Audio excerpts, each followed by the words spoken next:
Oke, mungkin ada yang mau ditanyakan dulu nggak seputar videonya? Mungkin ada bagian yang kalian nggak paham gitu mungkin, atau eh, mungkin takut apa namanya pemahamannya salah atau gimana, atau ada yang bikin bingung mungkin nggak ya? Oke, jadi kalau minggu lalu kan kita membahas sedikit tentang apa namanya requirement gathering ya, artinya pengumpulan data gitu, ngumpulin data dari responden, caranya pakai wawancara, observasi sama kuesioner kan. Nah, jadi kalau kita udah ngumpulin data kan, langkah berikutnya itu kita mulai kayak merancang gitu ya, merancang apa namanya sistemnya gitu. Nah, ketika merancang sistem atau merancang antar mukanya gitu, kan pasti kan user kan ada interaksi gitu ya dengan antar muka. Nah, itu tuh bisa dibagi jadi 3 fase ini ya, goal, task, and action ya. Nah, itu di video udah dibahas secara detail ya. Intinya yang paling tinggi itu goal ya. Nah, dari goal dipecah jadi task, dari task dipecah jadi action. Nah, nanti kalau misalnya ada apa namanya pernyataan begini, eh, user menekan tombol berwarna biru. Nah, itu kira-kira masuk yang mana? Masuk goal, masuk task, atau masuk action?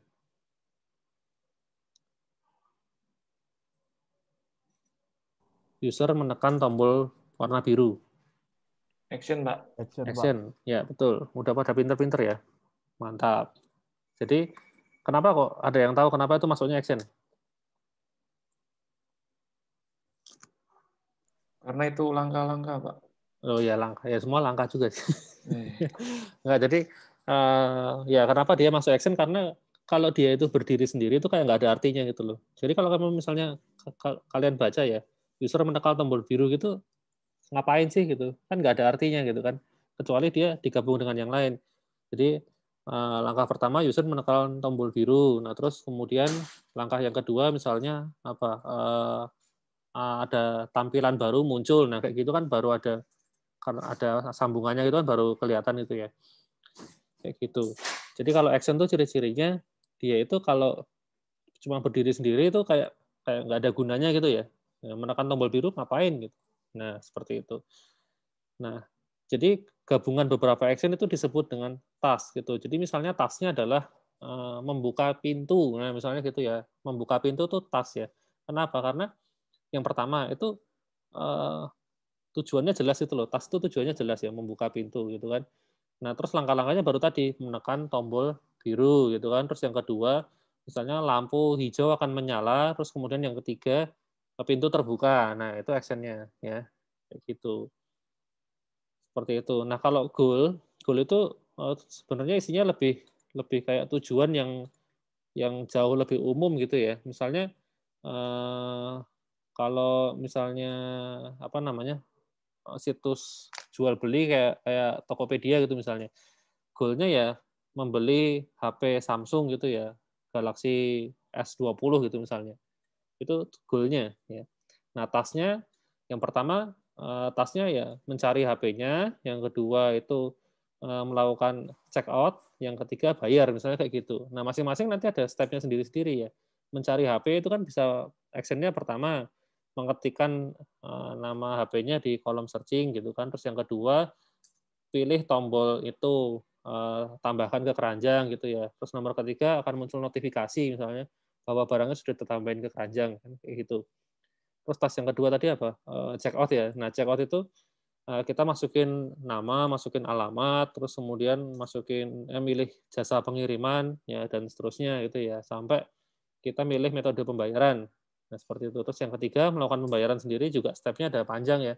Kalau misalnya bayarnya pakai e-banking ya kalian buka situs e-banking, masukkan username, masukkan password dan seterusnya kayak gitu ya. Jadi seperti itu. Jadi goal, task, and action itu anu ya tahu bedanya ya. Jadi kalau goal itu isinya lebih ke output akhir aja. Kalau task itu dia isinya apa namanya kayak perintah gitu ya. Jadi mencari HP Samsung gitu misalnya ya. Terus kalau action itu ya cuma langkah-langkah aja. Tapi kalau action itu berdiri sendiri tuh tadi nggak ada artinya gitu ya. Jadi dia harus serangkaian itu baru kita tahu maksudnya ngapain. Gitu. Itu goal, task, dan action. Nah, sebenarnya tujuannya adalah gini, kenapa kok kita perlu belajar ini, karena, kita, apa namanya, gini, jadi ada beberapa task itu yang bisa dilakukan dengan urutan yang berbeda, ya. Termasuk action. Action pun nanti juga bisa urutannya kebalik gitu juga bisa ya. Jadi kalau misalnya ada yang seneng, waktu check out itu masukin milih milih ekspedisi ya, milih jasa pengiriman, baru ngisi biodata, ya. Ada juga yang isi biodata dulu baru milih jasa pengiriman, ada juga mungkin yang milih pembayarannya dulu baru urutan yang lainnya, kayak gitu, ya. Jadi untuk mengetahui bagian mana yang bisa dibolak-balik gitu loh, kayak gitu.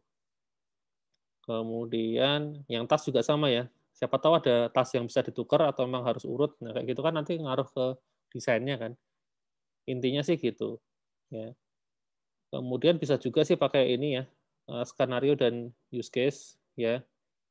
Skenario dan use case. Bentar, sini ada contoh use case-nya nggak ya? Ya use case ya kayak gini ya, use case biasa begitu. Ya, standar lah ya. Kemudian, nah kalau skenario itu ya kayak cerita aja gitu, bikin bikin narasi ya, gitu. Nanti kita bikin misalnya ada beberapa skenario yang urutannya beda-beda, ya, kayak gitu. Ini contohnya ya, contohnya untuk menukar mata uang ya di ATM, ya. Itu nanti bisa dilihat sendiri detailnya ya. Nah, ini juga namanya use case ya, tapi use case-nya beda dengan yang tadi ya. Ini concrete use case. Jadi dibagi jadi dua. Kalau di software engineering kalau kayaknya ini lebih mirip itu ya. Sequence diagram. Jadi urutan gitu loh. Jadi user ngapain, sistem ngapain, user ngapain, sistem ngapain. Jadi ini kayak usernya inputin, sistem output-nya ngapain kayak gitu ya. Kiri kanan gitu. Ini juga sama, cuman lebih ke inti aja sih. Jadi kalimatnya lebih pendek. Kalau ini kan agak panjang Mas Ian ya. Ini langsung to the point ya. Gitu. Kemudian ini ya ini versi lebih detailnya dari yang tadi ya. Nah, ini juga yang penting ya. Masalah ini apa namanya? Mental model ya. Mental model. Jadi mental model itu sesuatu yang apa yang sudah tertanam gitu ya di pikiran seseorang gitu. Karena mungkin udah kebiasaan dari kecil ya. Jadi setiap orang mungkin persepsinya bisa beda-beda ya. Jadi tergantung dari lingkungan tempat dia dibesarkan mungkin atau ya tergantung dari pengalaman hidupnya masing-masing ya. Kayak misalnya yang paling gampang gini, kayak di Indonesia itu kan mobil itu kan tempat nyetirnya kan posisinya di kanan ya. Di beberapa negara di luar negeri kan kebalik ya, di kiri gitu. Kayak misalnya di Eropa itu kan ada yang di kiri ya. Nah, misalnya kalau kalian beli mobil, bukan beli mobil, misalnya kalian pergi ke luar negeri terus kemudian posisi setirnya di kiri. Nah, kemudian kalian disuruh suruh nyetir gitu kan pasti bingung. Meskipun kalian di sini udah biasa nyetir yang mobil Indonesia gitu, giliran dikasih mobil yang tadi yang kebalik itu pasti bingung. Ya. Karena biasanya kita ganti personeling kan pakai tangan kiri, nah sekarang jadi tangan kanan gitu kan, terus lampu sein gitu kan pakai tangan kanan, nanti mungkin pakai tangan kiri, nah itu kan ketuker ya, jadi pasti bingung gitu loh. Meskipun kalian di sini sudah ahli ya pakai mobil, tapi ketika dikasih mobil yang tipenya beda, pasti nggak bisa gitu. Pertamanya pasti bingung dulu gitu. Baru setelah belajar agak lama baru bisa. Nah itu yang disebut mental model. Jadi kita kan udah punya apa ya pola ya model yang tertanam itu loh. Dan itu kayak sudah mendarah daging gitu ya. Jadi kalau disuruh ngubah kebiasaan ya kadang-kadang susah gitu ya. Kalau di antar muka biasanya mental model tuh nanti kaitannya sama anu ya kayak icon gitu ya. Jadi icon itu di sini gitu mungkin artinya dengan di luar negeri itu bisa beda ya. Ada beberapa icon yang mungkin artinya beda. Jadi kalau bisa jangan jangan pakai icon yang kira-kira menimbulkan ambiguitas ya. Jadi bingung. Jadi nanti orang bisa salah persepsi gitu. Itu masalah mental model ya. Nah, kalau dari tipenya sebenarnya mental model itu ada 2 ya, fungsional sama struktural ya, fungsi sama structure gitu. Jadi kalau fungsional ini, orang tuh sekedar tahu cara make ya, cara make, apa namanya, misalnya nih ada jam gitu ya, ya tahulah jam ini buat lihat waktu ya. Jadi jarum yang pendek ini untuk nunjukin jamnya, yang panjang ini untuk menitnya, ya seperti itu aja, gitu. Itu kalau orang tahu cara make, ya paling mentok cuman ganti ini ya, ganti apa namanya, ganti jamnya, benerin gitu, diputar dan seterusnya, gitu. Nah, kalau yang struktural itu orang tuh tahu cara kerjanya ya, tahu cara kerja jamnya sampai dalam-dalamnya. Jadi yang struktural ini lebih lebih superior gitu istilahnya, ya. Jadi kalau fungsional hanya sekedar tahu cara make, kalau struktural itu tahu cara kerja. Jadi kalau misalnya nih, katakanlah kok jamnya di sini tuh muternya, lebih cepat daripada jam pada umumnya gitu ya. Saya dulu pernah punya jam, itu di jam saya itu misalnya sekarang jam 10 ya, di HP juga jam 10. Nah, nanti waktu, eee, apa namanya, HP saya nunjukin jam 11, nah jam tangan saya tuh tahu-tahu sudah jam 11 lebih 15 gitu misalnya. Jadi muternya tuh lebih cepat. Nah, kayak gitu kan kalau orang awam kayak saya kan bingung ya, kok bisa kayak gini gitu loh, mau benerin caranya gimana, ya diputer-puter ya nggak bisa, nanti ujung-ujungnya juga lebih cepat lagi gitu. Nah, yang kayak gitu tuh yang ngerti ya cuman yang ini, kalau dia punya mental mental model yang struktural, ya dia tahu, ya oh caranya benerin gini, ya mungkin gear-nya ada yang meleset, ada yang keliru, atau mungkin emang dayanya udah rusak, nah dia ngerti masalahnya di mana. Tapi kalau orang biasa ya, ya dia nggak tahu, kayak gitu cuman, oh ya ini rusak gitu aja paling, ya. Sama halnya kalau kita make anu ya, make, aplikasi ya di HP gitu ya, giliran kita mau, submit, mau ngirim sesuatu ternyata gagal. Nah, itu yang disalahin langsung operatornya itu, atau HP-nya, "Oh ini HP-nya jelek," nah kayak gitu. Padahal yang salah belum tentu, operator atau HP-nya, bisa jadi emang servernya lagi penuh gitu, bisa kan, bisa juga ya. Atau memang, apa namanya, HP-nya belum diupdate ya, OS-nya atau aplikasinya belum diupdate jadi nggak bisa, nah kayak gitu, ya. Itu juga sama. Jadi kalau orang awam ya taunya, "Oh ini rusak HP-nya," ya udah dibanting kayak gitu ya. Tapi kalau orang yang ngerti struktural, oh dia tahu, oh ini, kayaknya yang bermasalah apa, sinyalnya atau misalnya, atau mungkin ya tadi, apa namanya, belum diupdate gitu, ya. Atau servernya penuh, itu tahu ya. Karena kan sebenarnya dari gejalanya itu kelihatan ya, bisa dicek gitu loh. Jadi misalnya kalau dipakai buat buka aplikasi yang lain kok lancar ya, kok ini doang nggak bisa ya, berarti kan bukan masalah sinyalnya ya, gitu. Seperti itu misalnya. Ya itu juga anu ya, perlu diperhatikan bahwa nggak semua orang itu punya mental model yang ini, struktural. Jadi ada orang yang emang cuma ngerti cara makainya aja gitu loh. Kebanyakan orang itu adanya yang di sini, yang fungsional, ya. Jadi dia cuma tahu cara make doang, ya begitu dia nemu masalah ya dia, eee, nggak ngerti solusinya, bisa frustasi, gitu. Jadi makanya, apa namanya, kalau itulah kenapa bikin antar muka tuh harus clear ya, dan seandainya misalnya ada masalah pun juga dikasih tahu problemnya di mana gitu. Kayak misalnya, apa namanya, kayak saya pernah coba login gitu ya di sebuah sistem, tapi udah lama sih, udah zaman dulu, masukin username, password itu salah ya.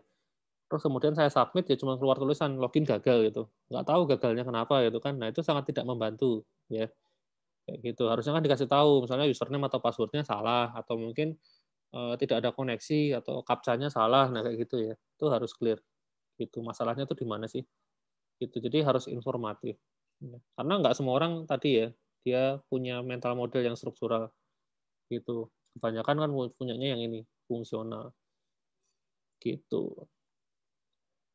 Kemudian, ya ini masalah jam tadi. Kalau orang yang ngerti fungsional ya cuman tahu luarnya, kalau orang yang ngerti struktural tahu dalamnya tuh kok bisa muter tuh komponennya apa aja sih gitu. Kok yang jarum yang detik ini kok bisa geraknya tuh tek tek, beda dengan yang ada juga jarum yang muternya tuh continue ya, jalan terus gitu kan ada, tapi ada juga yang tek tek. Nah, itu kan beda pasti jamnya ya. Jamnya tuh, strukturnya beda. Ya. Nah kalau kita orang awam ya nggak tahu ya, taunya cuma yang satu geraknya continue, yang satu per step gitu. Ya. Gitu. Nah ini juga masalah mental model ya. Jadi ya kita kalau user biasa ya taunya ini sepeda ya, cara makainya ya mungkin ini pegangannya di sini ya udah gitu, terus dikayuh gitu ya selesai gitu. Tapi kok bisa sih ini kok bisa gerak? Nah itu yang tahu yang punya mental model struktural gitu. Kok ini bisa ya sepeda itu kok nggak ada itu jerujinya gitu ya? Kok cuman bulat doang kok ya bisa muter gitu ya? Kalau ini kan masih ada nih ya velgnya gitu loh. Ini kan nggak ada velgnya nih. Ini juga nggak ada, kok bisa gitu ya. Nah, jadi kalau misalnya rusak ya, ini orang kalau cuma punya mental model yang fungsional nggak ngerti cara benerinya ya. Ya. Meskipun misalnya ada tukang sepeda yang udah biasa apa namanya reparasi sepeda, tapi kalau dia ngertinya sepeda yang pakai velg ya nggak bisa juga gitu loh. Karena mental modelnya berbeda ya. Seperti itu. Kemudian ini kelas activity, ya nggak usah skip aja. Oh, sudah selesai. Intinya sih itu ya. Nah, kalau untuk detailnya nanti bisa dilihat di videonya ya. Penjelasannya misalnya masih ada yang bingung itu. Oke, sampai sini ada yang mau ditanyakan dulu mungkin?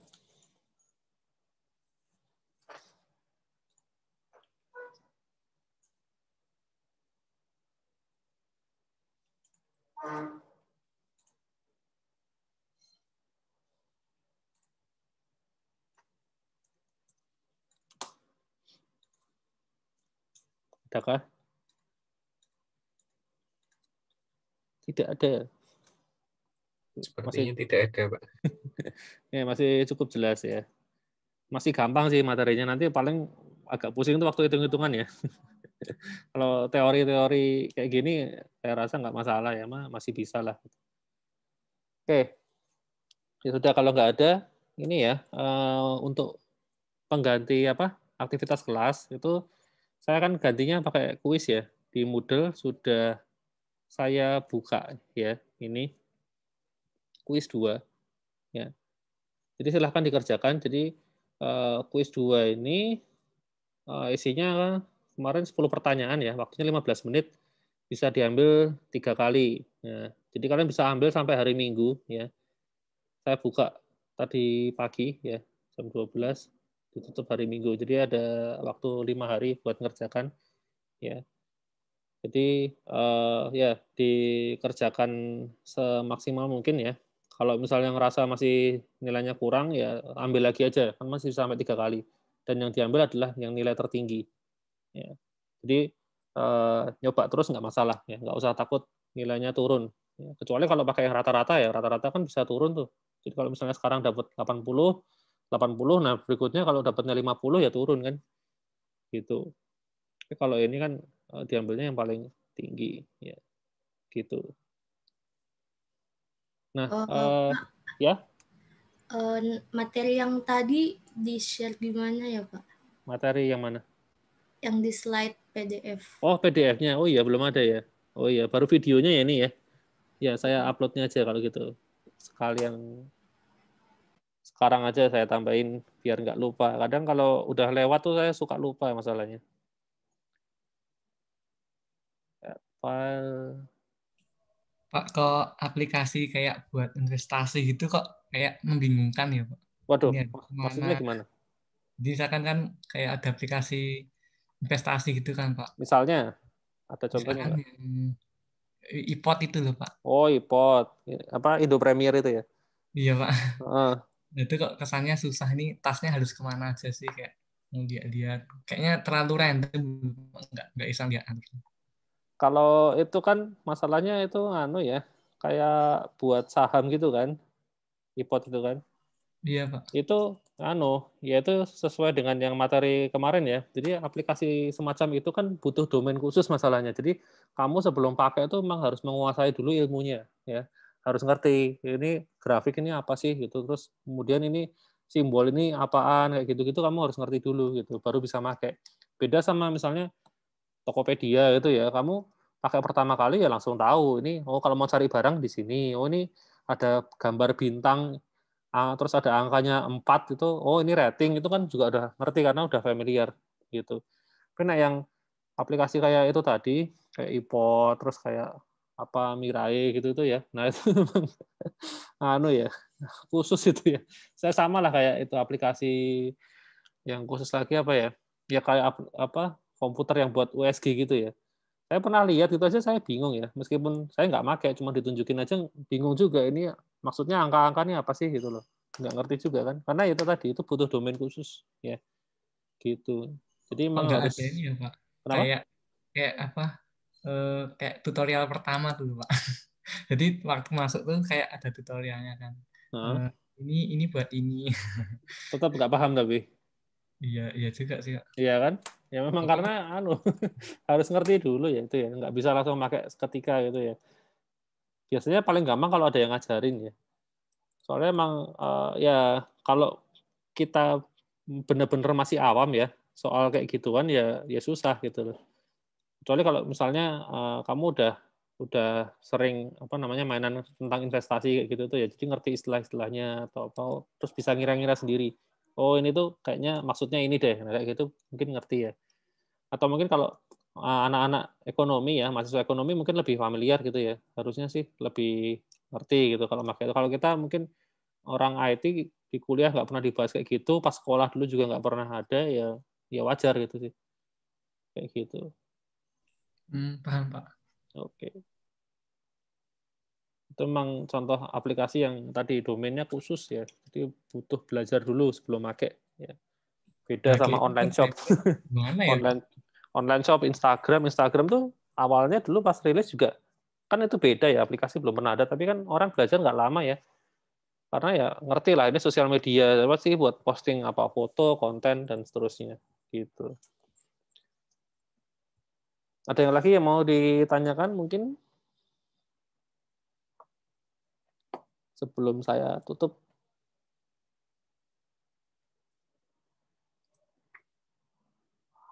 Oh iya Pak, besok minggu depan materinya apa Pak? Kenapa? Materi minggu depan. Materi minggu depan tuh usability requirement ya. Usability requirement. Iya Pak. Oke Pak. Videonya sudah ada ya? Videonya sudah saya set sampai pertemuan 7 ya. Jadi kalau mau nyicil-nyicil ya boleh ya. Sip. Nggak ada lagi yang mau ditanyakan? Ya, kalau nggak ada mungkin cukup sampai di sini ya. Silahkan ngerjain kuisnya ya sebagai pengganti aktivitas kelas ya. Kalau ya tadi kalau masih kurang bagus ya diulang sampai 3 kali ya boleh. Oke, ya sudah kalau gitu Ya, Pak. sampai ketemu lagi minggu depan ya. Oke Pak. Ya, thank Makasih you Pak. semuanya. Makasih Pak. Makasih Pak. Terima kasih Pak. Oke Pak.